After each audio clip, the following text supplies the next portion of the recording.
है जी गोल्डन। ਜਿਹੜੀ ਗੋਲਡਨ ਮਛਲੀ ਆ ਇਹ ਸਾਲ 'ਚ 3 ਵਾਰੀ ਬੱਚੇ ਦਿੰਦੀ ਆ 1 ਲੱਖ ਦੇ ਕਰੀਬ। तो अंकल जी 4 तरह की आपने बताया कि वैरायटीज होती है, तो इनमें अंतर क्या होता है? अंतर सिर्फ इतना है, जो मराक है उसमें कांटा बहुत होता है, दूसरे जो है उसमें कांटा कमती होता है।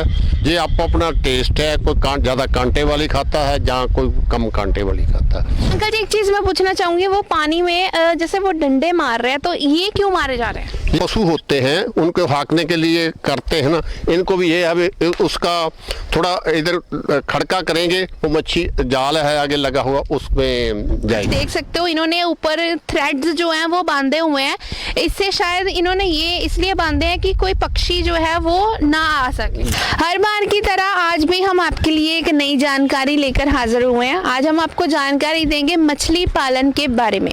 तो आइए हम अंकल जी से मिलते हैं और आपसे भी मिलवाते हैं। अंकल जी नमस्कार। नमस्कार जी। पहले तो आपका स्वागत है मेरा फार्म हाउस पे। देख मैं सुखविंदर संघा पिंड लेसरी वाला ਜ਼ਿਲ੍ਹਾ ਜਲੰਧਰ ਨੇੜੇ ਆਦਮਪੁਰ ਦੇ ਮਛਲੀ ਫਾਰਮ ਤੋਂ ਬੋਲਦੇ ਆ। ਇਹ ਜਿਹੜੀਆਂ ਐਫਰਟਸ ਹੈਗੀਆਂ ਸਾਰੀਆਂ ਇਹ ਮੇਰੀ ਨੌ ਅਮਨਦੀਪ ਕੌਰ ਤੇ ਮੇਰਾ ਲੜਕਾ ਖੁਸ਼ਪਾਲ ਸਿੰਘ ਸੰਘਾ ਉਹਨਾਂ ਦੀਆਂ ਸੀ। ਮੈਨੂੰ ਨਾਲ ਲਿਆ तो ਅਸੀਂ ਇਹ ਸਾਰਾ कुछ किया। अंकल जी पहले तो ये बताइए कि ये इसकी शुरुआत जो मछली पालन की वो आपने कब की थी? 8 साल के करीब हो गए हैं। 8 साल हो गए इनको मछली पालन की शुरुआत इन्होंने करी थी। मछली का पालन जो है वो 8 साल इनको हो चुके हैं। ये बताइए जो मछलियां हैं वो आप कहाँ से लेके आए थे? देखो पहले तो इधर से मोगा साइड से जो प्राइवेट है फार्म वहाँ से लाए थे। फिर हमें कलकत्ता से भी हमने एयरलिफ्ट कराई थी। फिर हमने ये कपूरथला में भी एक गवर्नमेंट फार्म है, उधर से भी ले आते हैं। इस बार हमने अमृतसर से जो गवर्नमेंट फार्म है वहाँ से लाए हैं। आप वहाँ से लाए थे तो मतलब अच्छी जानकारी अंकल दे रहे हैं कि जैसे उन्होंने जो मोगा साइड से भी मछलियाँ लाए और कई जगह से आप जैसे मछलियाँ इकट्ठियाँ करके आप लेकर आए हो और आपने यहाँ रखी है। हम देख रहे हैं इस टाइम हमारे पीछे जाल डाला गया है मछलियों को पकड़ने के लिए। तो ये जो जाल है ये कितना लंबा होता होगा? ये तकरीबन ये कॉन्ट्रैक्ट बेस पे है। ये आते हैं मछली पकड़ने, ये इसको इन्होंने हमारे से वेट के हिसाब से प्राइस किया हुआ है। ये पकड़ के ले जाते हैं, वहाँ जहाँ कंडा कर लेते हैं वो हमारे नगद पैसे दे जाते हैं। तो ये कितनी ज़मीन, ये जो पानी है वो कितनी ज़मीन में होगा इस टाइम?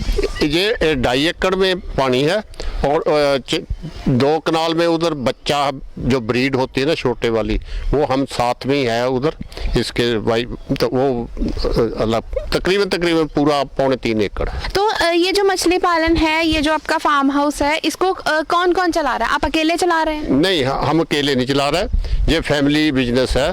जैसे हम कनाडा में रहते हैं, इधर पहले हमारी daughter in law Amandeep Kaur Dhaliwal, फिर उसने किया, वो लास्ट ईयर कनाडा चले गई। अब लड़का हमारा खुशपाल सिंह संघा वो भी इसको उधर से देख रहा है, पूरा वर्कआउट कर रहा है एवरीथिंग। वो 1 घंटा हर रोज इधर जो आदमी काम कर रहा है उससे बात करते हैं। मतलब ये चीज़ बहुत सोचने वाली होती है क्योंकि यहाँ से लोग जाते हैं फॉरेन कंट्रीज और आप लोग फॉरेन कंट्रीज से यहाँ पे ये काम कर रहे हो, आपको अच्छा लगता है? नहीं जी, अच्छा, बहुत अच्छा लगता है क्योंकि हम इधर से खेती करते हैं। हाँ जी। हमारी टोटल 15 एकड़ जमीन है। हाँ जी। हम एग्रीकल्चर पूरा करते हैं। इधर हमने आदमी रखा हुआ, पहले जैसे आप मैंने बताया कि मेरी डॉटर इन लॉ सी, फिर लड़का भी आता था, तो मैं भी 6 महीने इधर आता हूँ। मेरी ग्रैंड डॉटर्स ਜਿਹੜੀ ਅਸੀਂ ਉਹ ਇੱਥੇ ਪੜ੍ਹਦੀਆਂ ਸੀ, ਅਸੀਂ ਕਿਉਂਕਿ ਇੱਥੇ +2 ਕਰਾ ਕੇ ਲੜਕੀਆਂ ਉਹ ਕੈਨੇਡਾ ਬੋਰਨ ਰਿਹਾ ਤਾਂ ਉਹਨਾਂ ਨੂੰ ਅਸੀਂ ਇੱਥੋਂ +2 करा के ਹੁਣ कनाडा ले गए। अंकल जी एक चीज़ मैं पूछना चाहूँगी, वो पानी में जैसे वो डंडे मार रहे हैं तो ये क्यों मारे जा रहे हैं? ये इनका कोई तरीका है, इसको मछली को ऐसे जैसे जो पशु होते हैं उनको हाँकने के लिए करते हैं ना, इनको भी ये है उसका थोड़ा इधर खड़का करेंगे वो मच्छी जाल है आगे लगा हुआ उसमें अच्छा, जाएगी। मतलब जैसे उनको एक इशारा सा हो जाता है कि यहाँ पे कुछ है और यहाँ पे कुछ गिरा तो वो पकड़ने के लिए वो आएंगे और वो जाल में वो जाल की तरफ जाएगी। तो ये जो मछलियाँ, ये जो गहराई है, अपने इतना पानी है, जितनी जमीन है, ये कितनी गहराई होगी इसकी? टोटल इसकी गहराई तो है 9 फीट, अच्छा जी। मगर ये अब 4.5 फीट के करीब पानी होगा। सेंटर में ज्यादा है, साइडों में कम है। तो ये पानी जो है वो आपको समय आते हुए बदलना भी पड़ता होगा या यही पानी रहता है? नहीं, ये पानी बदलना पड़ता है। इस स्कीम के साथ आई थी, हमें कनेक्शन की पहले बहुत प्रॉब्लम होती थी। ये सेंट्रल गवर्नमेंट की है, पंजाब गवर्नमेंट में इसमें हमें ट्यूबवेल लगाने के लिए पहल पर कनेक्शन दिया था। ये है, ये देखो जी, इन्होंने मछली निकाल लिया। अब इसके बारे में ये हमें जानकारी देंगे। ये कौन सी वाली वैरायटी है? ये ग्रास है, ये ग्रास क्रफ है। तो कितने तरह की वैरायटीज होती हैं? 4 तरह की वैरायटी होती है इसमें, गोल्डन, ग्रास क्रफ, रहू और मराक। 4 तरह की वैरायटीज होती है। ये अभी इन्होंने हमें ग्रास क्रफ दिखाई है, तो अभी आप हमें कौन सी वाली दिखाओगे? गोल्डन दिखाते हैं, रोहू दिखाते हैं। अब ये हमें दिखाएंगे गोल्डन, तो आप वो दिखाइए, अब हमें गोल्डन दिखाइए। ये अब हमें गोल्डन दिखा रहे हैं। 4 तरह की वैरायटीज होती हैं, ये अभी हमें गोल्डन वाली दिखाने जा रहे हैं। तो ये है जी गोल्डन, तो ये है गोल्डन। तो और ये जो मछलियां हैं ये 4 तरह की होती हैं जैसे उन्होंने बताया। तो पहले उन्होंने ग्रास क्रफ दिखाई, ये गोल्डन है। अब रहू भी है आपके पास, तो आप वो भी दिखा सकते हैं। दिखाएंगे, दिखाइए वो भी। तो ये अब हमें रहू दिखाने जा रहे हैं, ये है रहू। और चौथी आपने कौन सी बोली थी? मुराक भी दिखाइए। ये 4 तरह की जो हमें दिखा रहे हैं वैरायटीज जो हैं, ये है मुराक। तो अंकल जी 4 तरह की आपने बताया कि वैरायटीज होती हैं, तो इनमें अंतर क्या होता है? अंतर सिर्फ इतना है, जो मराक है उसमें कांटा बहुत होता है, दूसरे जो है उसमें कांटा कमती होता है। ये आपको अपना टेस्ट है, कोई ज़्यादा कांटे वाली खाता है, जहाँ कोई कम कांटे वाली खाता है। तो इसलिए ये सभी वैरायटी लाना पड़ता है। सारी तरह की वैरायटीज लानी पड़ती है, क्योंकि हर तरह का अपना, हर किसी का अपना अपना टेस्ट होता है। हर कोई वैरायटी देख के लेता है, जिसको जैसी चाहिए तो वो वैसी ही ले लेता है। तो ये जो भी आपके हाथ में है, आप इसके बारे में बताइए कि इसकी क्या खासियत है? ये है, इसको गोल्डन बोलते हैं, इसमें कांटा कम होता है। तो ये लाइक करते हैं बहुत सारे, क्योंकि आप डिफरेंट के बायर है तो डिफरेंट खाते हैं, इसलिए इनको सभी को रखना पड़ता है। तो ये जैसे अंकल ने बताया कि ये गोल्डन इसको बोला जाता है, तो ये है भी, देखने में भी गोल्डन लग रही है काफ़ी। इसकी जो आंखें वो भी अच्छी लग रही हैं, गोल्डन इसकी जो पूरी मतलब फिश जो है वो गोल्डन लग रही है। तो अभी हम इसको अंकल को बोलेंगे कि इसको पानी में भेज दें दोबारा, क्योंकि वो बेचारी पानी में जाने के लिए कर रही है। तो इसको अभी आप दे दोगे वापस? पानी में पानी में वो डालेंगे, जब वो कैरी करता है वो भी तब वो पानी में डालकर करता है भी। तो अभी हमने आपको बताया कि इसमें कौन कौन सी वैरायटीज होती हैं, क्या क्या अंतर होता है। तो अब हम बात करेंगे, अब हम आगे बढ़ते हैं तो हम बात करेंगे कि जो इनको खाना पीना दिया जाता है, जो इनकी फीड है, वो इनको क्या दिया जाता है? फीड इनको देते हैं, जो मतलब इधर फैक्ट्री है हमारे नज़दीक, ये अलावलपुर में है, तो वो उनको जैसे यूनिवर्सिटी की गाइडलाइन है, जो भी पढ़ता है हम उसको उसमें जो मिनरल वगैरह जो भी है सब कुछ डालते हैं, वो इधर रख के तो उसको पाते हैं। तो कितने समय के बाद इनको फीड दी जाती है? फीड तो हर रोज पड़ती है, कभी किसी दिन ना भी पड़ी तो भी चल जाता, मगर फीड हर रोज पानी पड़ती है। तो जैसे हम देखते हैं कि जो ऐसे मछलियां होती हैं पानी में, तो उनको किसी न किसी पक्षियों से ज़रूर खतरा होता है। तो आपने उसके लिए कोई अरेंजमेंट किया हुआ है कि इनको किसी पक्षी से खतरा ना हो? हाँ जी, ये पहले 1 साल तो हमने थोड़ा पता नहीं चला, बाद में हमने थोड़ा इसके बारे में आले दुआले पता किया, तो उसमें ये है, हमने ये तार बांधी हुई आप देख सकते हैं सारी। हाँ जी, आपको हम वही बताते हैं, जैसे अंकल ने बताया कि आप देख सकते हो, इन्होंने ऊपर थ्रेड्स जो हैं वो बांधे हुए हैं। इससे शायद इन्होंने ये इसलिए बांधे हैं कि कोई पक्षी जो है वो ना आ सके। ਬਿਲਕੁਲ ਜੇ ਹੈ ਪੰਛੀ ਨਹੀਂ ਕੋਈ ਨਹੀਂ ਆਉਂਦਾ ਉੱਪਰੋਂ, ਜਿਹੜਾ ਆਉਂਦਾ ਆ ਵਿੱਚ ਫਸ ਜਾਂਦਾ। ਇੱਥੇ ਸਾਡੇ ਇੱਕ ਪ੍ਰੋਬਲਮ ਹੈ ਜਲੰਧਰ ਡਿਸਟ੍ਰਿਕਟ ਦੇ ਵਿੱਚ, ਸਾਨੂੰ ਧਾਗਾ ਜਿਹੜਾ ਉਹ ਲੁਧਿਆਣੇ ਲਿਆਉਣਾ ਪੈਂਦਾ। ਅਸੀਂ ਇਹਦੀ ਰਿਕੁਐਸਟ ਜਲੰਧਰ ਦਫ਼ਤਰ ਵਾਲਿਆਂ ਨੂੰ ਵੀ ਕਰ ਚੁੱਕੇ ਹਾਂ ਵੀ ਸਾਨੂੰ थोड़ा सा।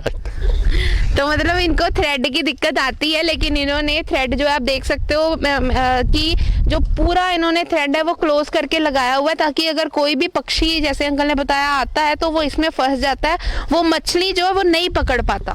हाँ जी, हाँ जी, मछली नहीं पकड़ पाता। बहुत हमारी बहुत सेफ्टी है इसमें। तो बाकी तो चल ठीक है सारा। तो बाकी जानवर तो पहले बहुत पड़ता था ऐसे, वो कहाँ आते हैं, वो बहुत स्मार्ट होते हैं। रात को वो 7-8 बजे या सुबह 5-6 बजे आते हैं। तो अभी हमें सर ने जानकारी जो दी है, मुझे उम्मीद है कि आपको जो जानकारी है वो अच्छी लग रही होगी। तो आइए आगे बढ़ते हैं। अब हम पूछते हैं इसमें जो इनमें से 4 मछलियां इनके पास हैं, 4 वैरायटीज की, तो इनमें से कौन सी मछली जो ब्रीडिंग देती है? ਜਿਹੜੀ ਗੋਲਡਨ ਮਛਲੀ ਆ ਇਹ ਸਾਲ 'ਚ 3 ਵਾਰੀ ਬੱਚੇ ਦਿੰਦੀ ਆ 1 ਲੱਖ ਦੇ ਕਰੀਬ। 1 लाख के करीब एक मतलब की मछली जो है वो बच्चे देती है। तो मगर उसमें से 25,000 सेफ हो जाता है, बाकी कोई उनको जो सिस्टम है वो नहीं बचता। मतलब 1 लाख बच्चे वो देती है साल में 3 बारी, तो उसमें से 20 या 25 हजार जो बच्चे हैं वो बचते हैं। तो इनकी जो टेक केयर होती है वो कैसे की जाती है फिर? टेक केयर इनका यही है, फीड डालना पड़ता है। बाकी अगर जैसे सर्दी है, सर्दी में ये जब और सर्दी में मेन प्रॉब्लम होती है ऑक्सीजन कम होती है, उसके लिए हमें चूना होता है जो अपना लोकल होता है, उसको डालना पड़ता है। और ये ज़्यादा ही ऑक्सीजन कमती होती है, उसके लिए देसी इलाज जो प्रैक्टिकली किए हुए हैं, वो केले का दरख्त होता है ना, जो उसको काट के आले दुआले गिरा देते हैं। मगर इतना प्रॉब्लम नहीं आता कभी। इतना एक आधा जो ठंड में हुआ कोई डेथ हो गया किसी का, तो नहीं इतना होता नहीं गा प्रॉब्लम। पानी गर्म डेली पानी दूसरे तीसरे दिन थोड़ा नया डालते रहो, वो पानी थोड़ा निग्गा होता है, गर्म होता है, इसलिए कोई प्रॉब्लम नहीं आती। तो ये जो आपका प्रोजेक्ट है, ये जो मछली फार्म, इस पे आपको सरकार की तरफ से सब्सिडी आती है? सब्सिडी पहले दिया था जब स्टार्टिंग में, तो वो तो पता है सब्सिडी लेट ही आती होती है इसकी, तो आ गई थी तकरीबन। हमने जो जितनी सब्सिडी आई ना, उसका जो पैसा वो हम समझते हैं जो कैलकुलेट किया, वो सिर्फ इसको बनाने में लग गया था। तो अंकल जी एक हम जाते जाते एक और चीज़ पूछना चाहेंगे कि जब ये मछलियाँ इनमें से निकल जाती हैं, तो इनको जब कैरी करके लेके जाते हैं जहाँ भी आप सेल करते हो, तो वो कैसे लेके जाते हैं? देखो वो अभी इधर आया है, वो आदमी जो है जलंधर से आता है जी। वीकली आता है संडे को। इसने अपना पूरा जाल वगैरह 2 जने आते हैं, आज अकेला है। मगर उसने ये देखो अपने इधर बक्सा है जी, इस तरह के 2 हैं और बर्फ लाया हुआ है। उनमें से उसने बर्फ जो है बीच डाल के इसमें की तकरीबन 40-45 किलो एक में आती है। तो ये 2 जने होते हैं संडे तकरीबन एवरी वीक 80-90 किलो ले जाते हैं। 80-90 किलो मतलब कि हर संडे मछलियाँ जाती हैं। और वो ऐसे आप देखो जी, ये बॉक्स में जाती हैं, इनमें जैसे अंकल ने बताया कि बर्फ रखी जाती है। अब आप ये बताइए कि अगर हमारे किसी भी भाई बहन ने ये शुरुआत करनी है मछली फार्म की, तो वो कितनी जगह में कर सकता है और उसको मिनिमम जो है वो कितनी अमाउंट चाहिए? देखो ये तो जितनी आप कर सकते, 4 कनाल में भी है, 1 एकड़ में भी है, 5 एकड़ में भी है, ये आपकी समर्था को रहा। ये जैसे आपका जगह हो उसमें। आजकल तो बहुत नई टेक्निक आ गई है, तो ठीक है, मतलब कि आप शुरू कर सकते हो जितनी आपकी जगह है उसके कर। मुझे उम्मीद है कि आपको जो आज की हमने जानकारी दी है वो आपको अच्छी लगी होगी। ऐसी ही और जानकारियां लेने के लिए जुड़े रहें हमारे चैनल के साथ, लाइक करें, सब्सक्राइब करें और देखते रहें मेरा फार्म हाउस। धन्यवाद।